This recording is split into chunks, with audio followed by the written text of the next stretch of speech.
Well, hey, what's up, everybody? It's good to see you virtually. I'm really bummed about tonight, guys, but I'm excited to get to dive into this week. It's our second week in our current series called Canceled. So I hope you're doing well. Hope you're enjoying your snow day.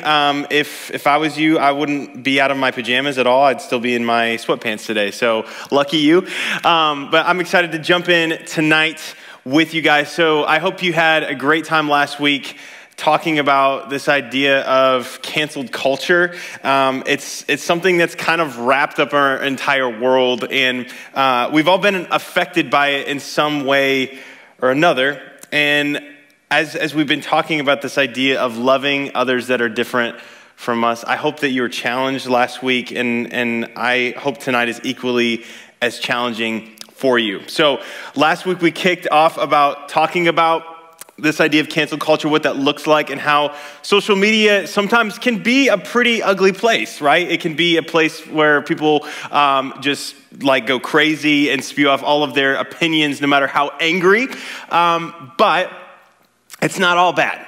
In fact, I think the internet and technology and social media can also sometimes be a very wholesome and entertaining place, and specifically when people who are using it don't know quite how to use it. Let me explain. I'm going to show a couple pictures and just visualize this for you.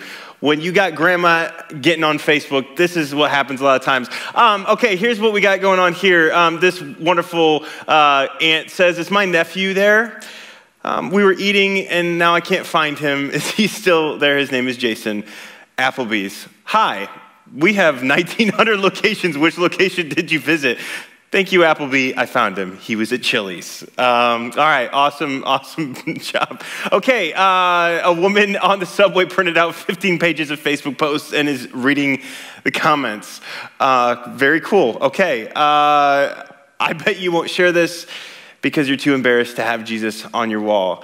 My Star Wars fans out there will know that this is not Jesus, but Obi-Wan Kenobi, so not Jesus. So I think in a few pictures, maybe you have similar experiences with your own grandparents, or maybe even your own parents, where social media and them together, they just don't mix. And I think it's hilarious, and I love it when my own parents post embarrassing and weird stuff on the internet, because I think it's just super funny. And it's like, man, you clearly don't understand what this is used for. But I wouldn't mind spending a little less time being their own personal tech support. And maybe, like me, you've had to step in as your grandparents' personal tech support for them. And if you want to, just right now, even just share in the comments, like, have you ever had to help explain what the internet is to a grandparent or family member, or teach them how to use some type of social media? I'd love to hear about it in the comments. You know, it's easy to get frustrated in this example, especially with family, when someone needs help doing something that seems super easy or basic to us. And I'm sure there are times that you want to be able to tell your grandma, like, okay, just look it up on YouTube, figure it out for yourself. But then you realize that you'd have to explain what YouTube is to your grandma, right? Super frustrating.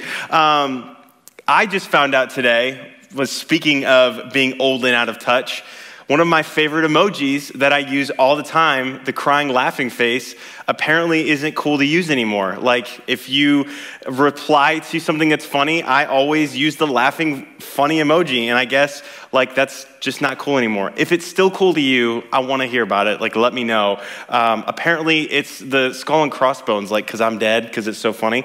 I'm now showing how out of touch I am, which is awesome. But every day we face opportunities to help others in small ways, right? Like silly examples like this, whether it's showing your grandma how to use emojis, or helping a kid tie their shoe, or letting someone at the lunch table know that they have spinach stuck in their teeth, right? That's disgusting.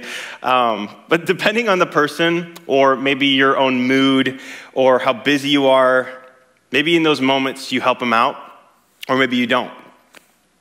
You know, I think all of us, from time to time, we're helpful or generous when we can be. And sometimes we do that, but what about the times that we'd rather not be helpful? What about those times when we're just not feeling up to it, if we're super busy or just stressed out or annoyed or tired? And sometimes we even just think to ourselves, well, surely someone else will help them out, so I'm just going to give myself a pass. And every day we're surrounded by people who need help with things that are a lot more serious than figuring out how to post a picture on Instagram. We see people throughout our day, whether we realize it or not, that have things going on in our life that could seriously use someone to step in and help them.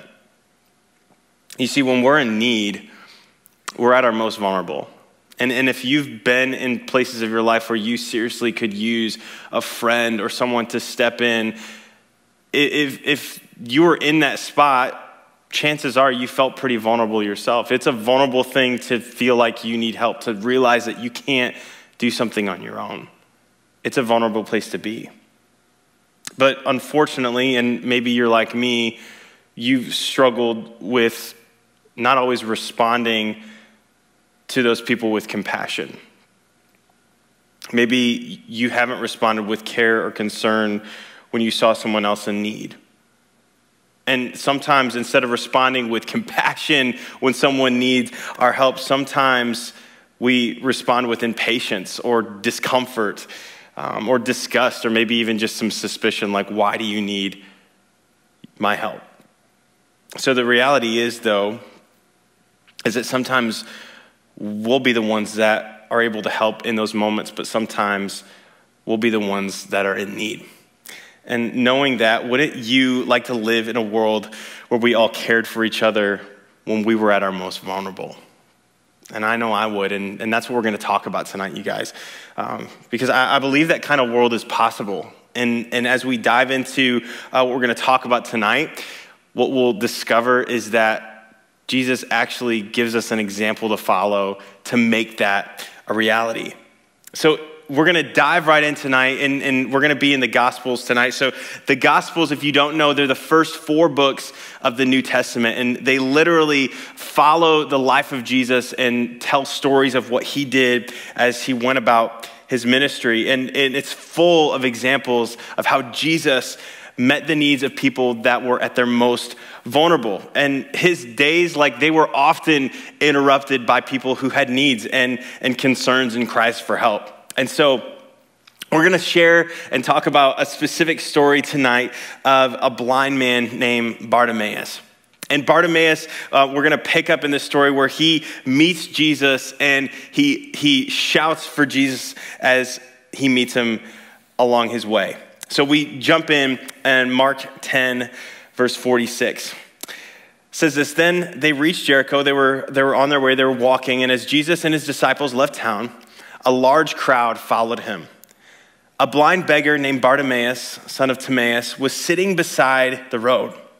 And when Bartimaeus heard that Jesus of Nazareth was nearby, he began to shout, "Jesus, son of David, have mercy on me." "Be quiet," many of the people yelled at him. But he only shouted louder, "Son of David, have mercy on me." When Jesus heard him, he stopped and said, "Tell him to come here." So they called the blind man. "Cheer up," they said. "Come on, he's calling you." Bartimaeus threw aside his coat and jumped up and came to Jesus. "What do you want me to do for you?" Jesus asked. "My rabbi," or another way of saying it would be saying "my teacher." The blind man said, "I want to see." And Jesus said to him, "Go, for your faith has healed you." And instantly the man could see, and he followed Jesus down the road. So pretty dramatic scene, right? Like this blind man, and he was someone that was probably used to people just ignoring him and just treating him like any old normal person, any old normal beggar or what have you. But he has enough faith in this moment to draw attention to himself and ultimately gets to receive his sight in this moment. You see, we see 2 kind of things happen in this moment where you have the crowds of people that have seen him and knew his situation and pretty much just dismissed him. And then you have Jesus. To the crowds, they couldn't be bothered. To them, he was just another beggar on the street. He wasn't worthy of their help or attention, but to Jesus, Bartimaeus was worthy of his time. He was worthy of his attention and his help. And we read on in another gospel in Luke, on another day in Jesus' life and his ministry, he was busy again. He was going throughout the towns and sharing the good news with them. He was on his way, actually, in this story to save the life of a dying girl. And while he was on his way there, he was interrupted by someone who needed his help. So we read in Luke chapter 8, starting in verse 40, on the other side of the lake, the crowds welcomed Jesus because they had been waiting for him. Then a man named Jairus, a leader of the local synagogue, came and fell at Jesus' feet, pleading with him to come home with him. His only daughter, who was about 12 years old, was dying, and as Jesus went with him, he was surrounded by the crowds. A woman in the crowd had suffered for 12 years with constant bleeding, and she could find no cure. Coming up behind Jesus, she touched the fringe of his robe, and immediately the bleeding stopped. "Who touched me?" Jesus asked. Everyone denied it, and Peter said, "Master, this whole crowd is pressing up against you." But Jesus said, "Someone deliberately touched me, for I felt healing power go out of me." When the woman realized that she could not stay hidden, she began to tremble and fell to her knees in front of him. And the whole crowd heard her explain that she had touched him and that she had been immediately healed. And Jesus said, "Daughter, your faith has made you well. Go in peace." So, because of this woman's status, because of her gender and her illness, in Jesus' time, she was basically looked at as a second-class citizen, someone that was unclean in their eyes. Meaning she wasn't allowed to participate in the normal everyday traditions and things of that day. She was considered an outsider. And for her, because she had suffered this long, she probably came to a point in her life where she just believed this was going to be her life. That there was going to be no end in sight for the way that she was going to have to live. And yet, in this moment, she had hope. And Jesus, because of his compassion on her, because he saw her for more than just who she was, it changed her life. To Jesus, she was worthy of his time and his attention and his help. And he spoke to her and he calls her daughter, and he met her needs with love. So Jesus doesn't just show us how to care for people in need. You know, we see these examples and they're just pictures of what it looks like to show someone compassion, to step in when they need help. But he also talks about this and shares some insight that we can actually follow ourselves.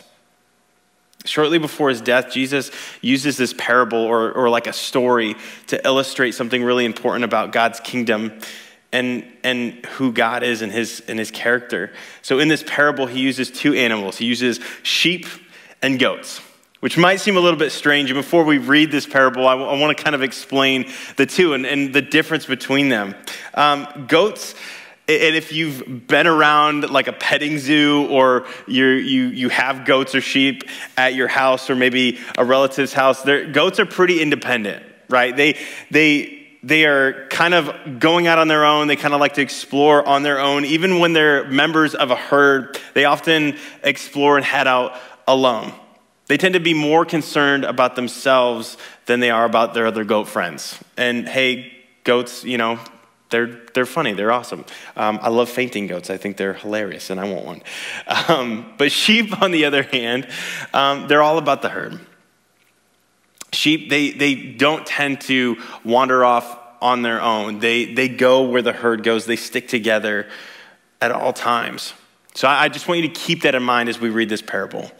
So we read in Matthew 25, Jesus shares kind of this insight on the kingdom of God.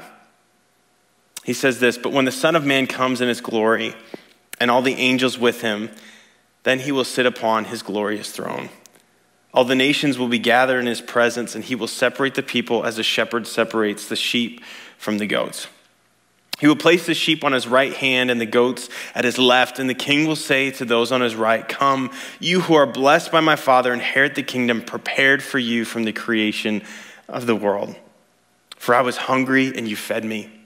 I was thirsty and you gave me a drink. I was a stranger and you invited me into your home. I was naked and you gave me clothing. I was sick and you cared for me.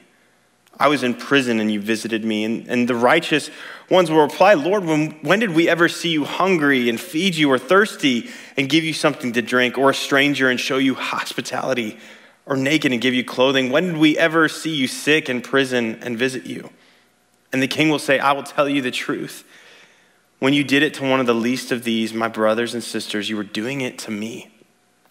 And then the king will turn to those on the left and say, "Away with you, the cursed ones, into the eternal fire prepared for the devil and his demons. For I was hungry and you didn't feed me. I was thirsty and you didn't give me a drink. I was a stranger and you didn't invite me into your home. I was naked and you gave me no clothing. I was sick and in prison and you didn't visit me." Then they will reply, "Lord, when did we ever see you hungry or thirsty or a stranger or naked or sick in prison and not help you?" And he will answer, "I tell you the truth. When you refused to help the least of my brothers and sisters, you were refusing to help me." That's a pretty heavy passage. How does Jesus judge those who are sheep and those who are goats? He makes his decision according to how they treat other people, specifically the people who are in need.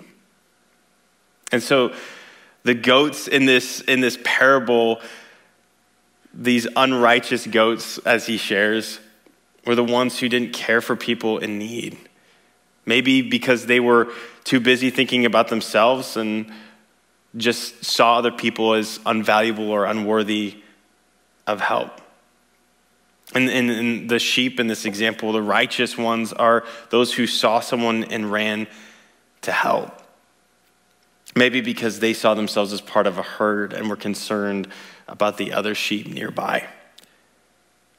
It's pretty wild to think that farm animals could teach us so much about caring for each other. And in this example, in Jesus' teachings, Jesus consistently cares for people who had been canceled or forgotten or disrespected and ignored because of their needs. And now he challenges you and me to do the same, to love people who are in need. And you guys, the point of this isn't to make you feel bad if you've overlooked someone who is in need. The reality is we miss it sometimes, and that's why we need grace. And the needs that we see around us, it doesn't mean that you have to meet every single need that you see. But it's to ask the question, what can I do? And if I see someone in need in front of me, how can I love them? How can I be a part of helping them? And so when we study the actions and the teachings of Jesus, here's a few things that we can learn about how to meet the needs of others and how not to. And we're going to close with this tonight. The first way is to know that it's not only about our actions, it's also about our hearts. It's not just about what we do, but why we do it. And Jesus doesn't challenge us to only act concerned about others, just to simply feel or look concerned or to put on a show of meeting people's needs. This parable, Jesus is getting directly at our heart and our motivation. You see, what's interesting is when Jesus is talking to the righteous ones, the people who helped those that Jesus was saying, "You are helping me," they don't even realize that that's what they were doing, simply because their hearts were for others. Jesus doesn't only care about what we do, he cares about what's happening inside of our hearts and our minds too. The second thing is, it's not only about loving others, but it's also about loving God. Jesus challenges us to love others well. Yes, and that's true, but he's letting us in on a pretty big secret here. That when we love others by meeting their needs, we show our love for Jesus. And every time we care for someone who's vulnerable, it's a gift of love and worship to God. It's literally reflecting our love back to him. The third is it's not about what we have, it's about what we can give. As we talked about meeting the needs of others, maybe you've even thought to yourself, I can't help anyone. Like, my family doesn't have a lot of money, right? Like, how am I supposed to meet the needs of people? I don't have a lot to give. But Jesus wasn't talking only to the wealthy in this parable. He was talking to regular people just like you and me. He was talking to us no matter what we have, whether it's time or compassion or money or friendship or skills. He's calling all of us to use those things to help others around us. Jesus says that we can use it for God's purposes and the kingdom when we give it sacrificially and passionately and willingly. Maybe for you, you are a really good listener. And I know a lot of you are just incredible at hearing other people's stories. You know, maybe for someone, they need you to give you their time, just to listen, just to hear what's going on. It doesn't have to be some incredible, out-of-the-box thing to be powerful, to be impactful. The last one that we need to think about as we think about helping others in need is that it's not about them, it's about us.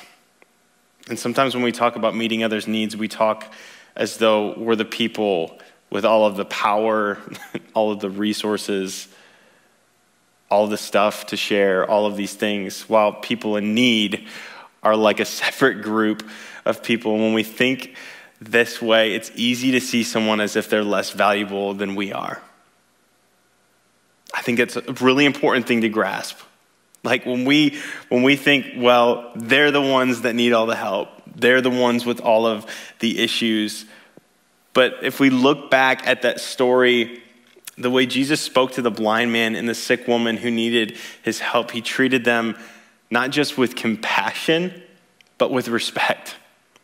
He treated them as a beloved child.